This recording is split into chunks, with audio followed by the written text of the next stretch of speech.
Hey YouTube, I'm currently working on my pilot's license out of Goodyear Airport over here, which is Kilo Golf Yankee Romeo, flying Cessna 172s. I want to start posting video debriefs of various parts of my lessons that I find interesting so that I can better learn about what went wrong, what went right, and help others learn as well. In this video, I have a go around that experience at the end of a lesson. Let's get into it.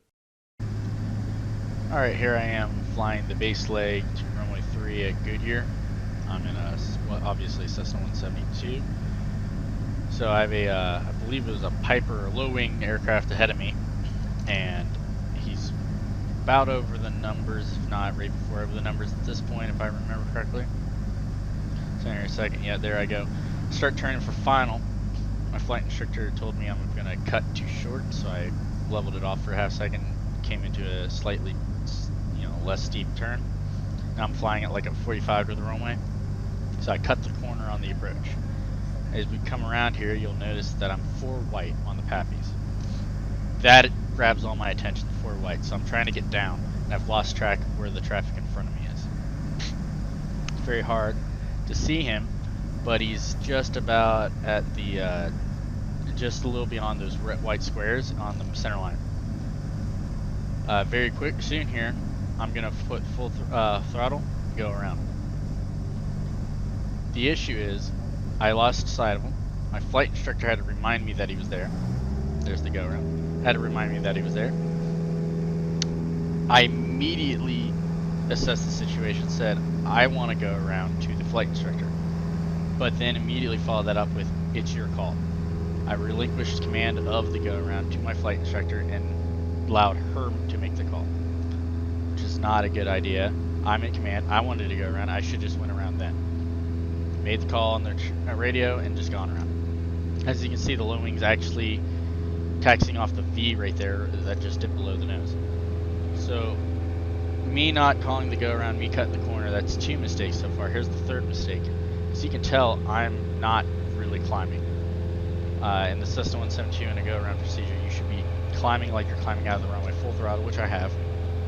There I go with the pitch. I should have been in this pitch attitude from the moment I felt okay with the flaps coming up and the speed throwing like a safe airspeed. So now I'm in the pitch up attitude. I could have been at pattern altitude by now, and I just gained way too much speed and I kept it flat. Now that is probably preferable to the other option, which is a power out stall, throwing full power, pulling back too hard, and installing the aircraft at that altitude. However, the consequence of keeping the nose low, getting the speed up, is if I lost that engine at any point during that go-around procedure, I would not have the altitude to bring it back down properly. I would have the altitude, but the issue would be that I wouldn't have as much altitude. I wouldn't be at the pattern altitude. I was lower than pattern altitude at any point until I decided to pitch up and start climbing. I believe I'm at pattern altitude now. We got a different sequence for doing left traffic here instead of right traffic. And I believe you just saw a glint of the Cirrus we're following.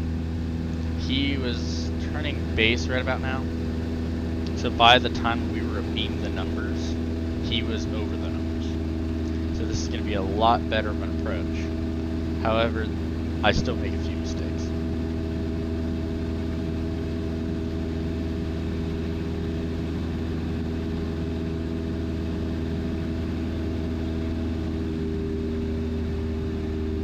So you can hear I'm starting to throttle back.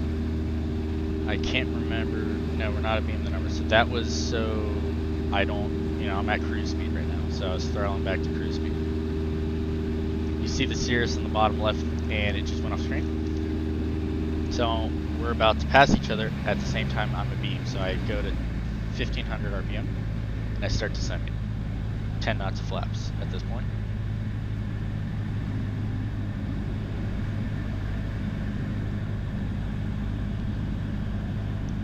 So right about here I'm looking and I'm starting to feel like I'm getting to that 45-degree to touchdown point angle that you need to turn base. And any second now I will turn, there's the base turn.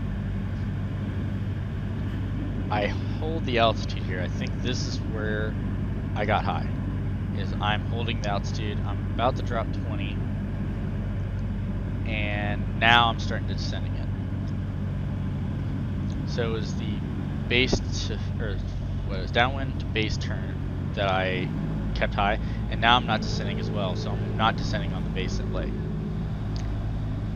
It's also a tight base, obviously, because we're turning in already. So I've already realized I'm high.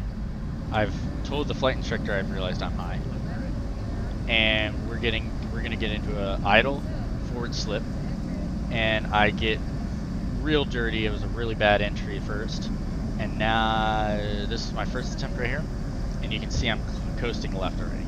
I get a little more rudder in, get the ailerons in, and I bring it back to a proper forward slip for the situation. See here, one red, 2 red. We're good. I'm coming out of the slip.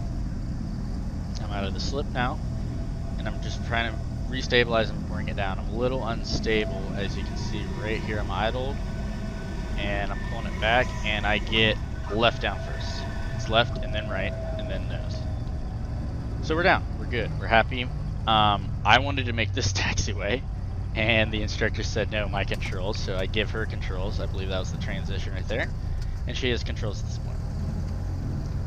So as we fast taxi down to the next taxiway, or next departure or off ramp that we can take here, the 3 things that I took away from this go around experience is: 1, I cut the final. I don't think that was the given reason why we needed to go around. I think without me cutting the final, I still would have had to go around, because as you saw in the footage, it took that guy way too long to get off the runway.